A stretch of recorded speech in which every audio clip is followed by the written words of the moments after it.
Bismillahirrahmanirrahim. Sapalih budak ayeuna kosong dasar agamana, teu dididik ti ayeuna kumaha geura engkena dulur kade arek linglung pangajian kade sung putra kade reka pahung kana ngaji kade embung gaduh putra kedah didik mempeng masih keneh letik ilmu sina kapimilik ngarah taliti jeung apik. Mun putra tanpa didikan sok nyieun kaberengsekan resepna papaseaan anu bukti kanyataan. Lamun putra atah adol hirupna sok jadi tolol, mun hirupna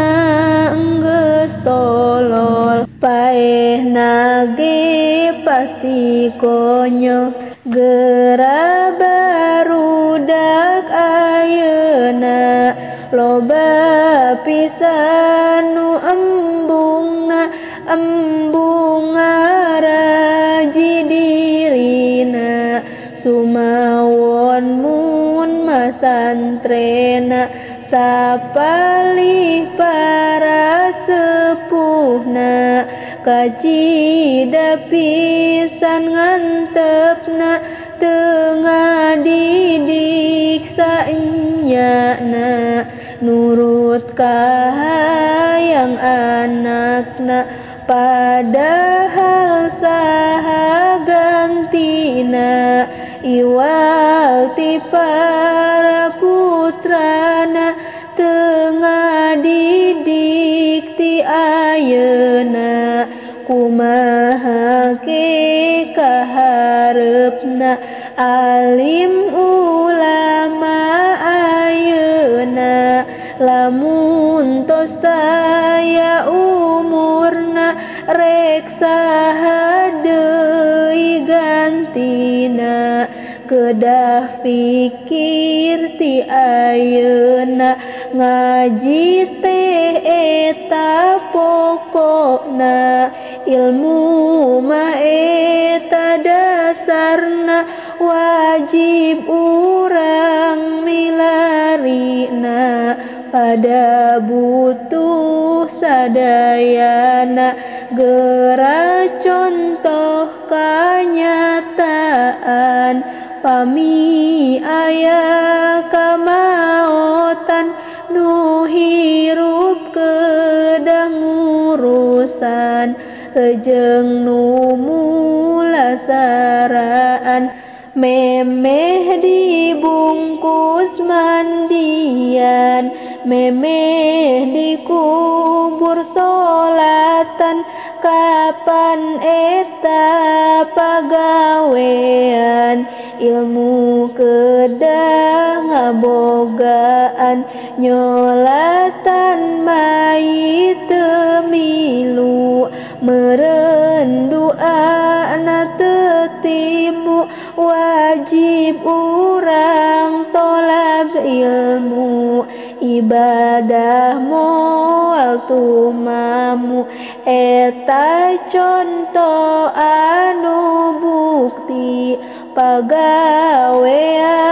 nu babari ngabutuhkeun anu ngarti mun perlu ngundang kiai lamun aya pisuliteun atawana piriweun angkat menak arengeuheun jalma ngarti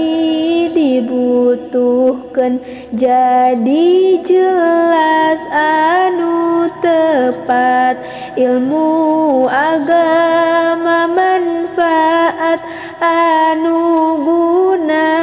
di masyarakat dunia sinareng akhirat dulur-dulur sadayana kedah sadar ti ayeuna putra didik saleresna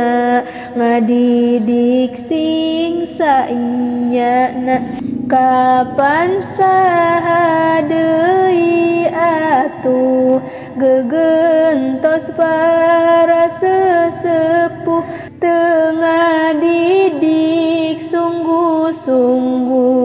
umat Islam bakal lumpuh putra didik sina pinter sina jadi jalma bener kade ulah kabalinger sumawon mun jadi bader.